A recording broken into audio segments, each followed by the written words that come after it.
आज साल का पहला चंद्र ग्रहण लग रहा है और यह ग्रहण फाल्गुन पूर्णिमा तिथि के दिन यानी होलिका दहन के दिन लगने जा रहा है। ज्योतिष शास्त्र में ग्रहण को अशुभ घटना माना जाता है और साल का पहला चंद्र ग्रहण हमारे देश भारत में भी दिखाई देगा, यानी कि इसका प्रभाव हमारे देश में भी होगा और वही चंद्र ग्रहण का सूतक काल भी मान्य होगा। आपको बता दें कि चंद्र ग्रहण का सूतक काल 9 घंटे पहले और सूर्य ग्रहण का सूतक काल 12 घंटे पहले प्रारंभ हो जाता है। आइए जानते हैं इस चंद्र ग्रहण से जुड़ी अन्य महत्वपूर्ण बातों के बारे में। हिंदू पंचांग के अनुसार 3 मार्च मंगलवार के दिन फाल्गुन पूर्णिमा पर यह चंद्र ग्रहण लग रहा है। भारतीय समय अनुसार दोपहर में 3:20 से चंद्र ग्रहण प्रारंभ हो जाएगा और शाम 6:47 पर चंद्र ग्रहण की समाप्ति होगी।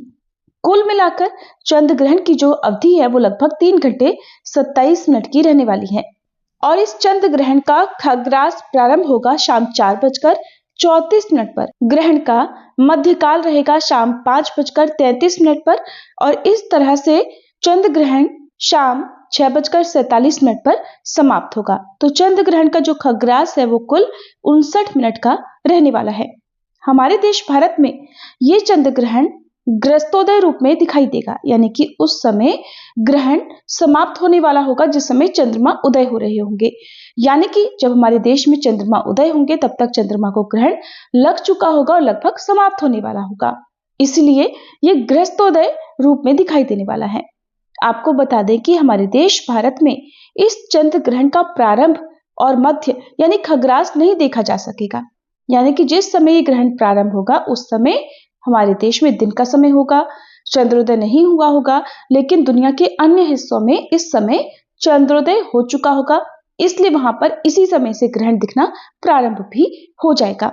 भारत में जिस समय चंद्रोदय होगा उसी समय चंद्र ग्रहण समाप्त हो रहा होगा, तो ऐसे में जो ग्रहण की कुल अवधि है वो लगभग 25 मिनट की रहेगी। वैसे तो इस दिन चंद्रोदय शाम 6:30 पर होगा, लेकिन चंद्रोदय का समय जो है वो हमारे देश के अन्य शहरों में, अन्य क्षेत्रों में कुछ कुछ मिनटों के अंतर से होता है। कुछ जगह पर चंद्रोदय बताए गए समय से कुछ मिनट पहले तो कुछ जगह पर बताए गए समय से कुछ मिनट बाद में होता है और दिल्ली में चंद्रोदय होगा शाम 6:22 पर, जिसके बाद ही ग्रहण भारत के अन्य शहरों में दिखाई देगा।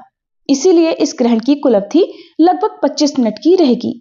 और आपको बता दें कि जो ग्रहण दिखने की अवधि है वो भी हमारे देश में अलग अलग क्षेत्रों में अलग अलग हो सकती है। ऐसे में चंद्रोदय के आधार पर ही इस ग्रहण की कुल अवधि को आप जांच सकते हैं। तो कुछ जगह पर 25 मिनट तो कुछ जगह पर 15 या 17 मिनट भी इस ग्रहण की कुल अवधि रहने वाली है। आप अपने क्षेत्र के अनुसार चंद्रोदय का समय अवश्य पता कर लें। चंद्र ग्रहण का सूतक जो 9 घंटे पहले लग जाता है वो ऐसे में भारतीय समय अनुसार 3 मार्च मंगलवार को सुबह 6:20 से शुरू हो जाएगा, जो कि शाम 6:47 पर चंद्र ग्रहण की समाप्ति के साथ ही समाप्त भी होगा। और सूतक काल के दौरान कोई भी पूजा पाठ या शुभ कार्य नहीं किए जाते हैं, यहाँ तक कि भगवान की प्रतिमाओं को स्पर्श भी नहीं किया जाता है। और सूतक काल या ग्रहण की कुल अवधि में आप केवल मानसिक तौर पर पूजा पाठ कर सकते हैं। इस समय पर दान आप दे सकते हैं और गर्भवती महिलाओं को या जो बीमार लोग हैं उन्हें इस ग्रहण में खास सावधानी बरतने की भी सलाह दी जाती है। ग्रहण के नकारात्मक असर से बचने के लिए सामान्य व्यक्ति या गर्भवती महिलाएं क्या क्या कर सकते हैं ये भी आपको बताएंगे। उससे पहले जानिए कि हमारे देश के किन किन हिस्सों में ये ग्रहण दिखाई देने वाला है। तो भारत के केवल पूर्वी राज्यों जैसे बंगाल के उत्तर पूर्वी क्षेत्रों, नागालैंड, मिजोरम, असम, मणिपुर और अरुणाचल प्रदेश आदि क्षेत्रों में इस ग्रहण को देखा जा सकता है। इस ग्रहण की खग्रास समाप्ति और ग्रहण समाप्ति इन हिस्सों में देखी जा सकती है और जबकि बाकी शेष भारत में जब चंद्रोदय होगा तब तक खग्रास समाप्त हो चुका होगा और केवल ग्रहण समाप्ति ही दिखाई देगी। अब जिन जिन क्षेत्रों में हमारे देश में ये ग्रहण नहीं दिखाई देने वाला है, क्या वहां पर भी सूतक संबंधी नियमों का पालन या ग्रहण संबंधी नियमों का पालन करना चाहिए? तो देखिए, अगर देश के किसी भी हिस्से में ग्रहण दिखाई देता है तो उसका सूतक काल पूरे देश में मानना चाहिए। बाकी आपके ऊपर निर्भर करता है कि आप ग्रहण या सूतक संबंधी नियमों का पालन करना चाहते हैं या नहीं करना चाहते हैं। ग्रहण के दौरान किया गया दान अन्य सभी दानों से कई गुना अधिक पुण्य प्रदान करने वाला होता है।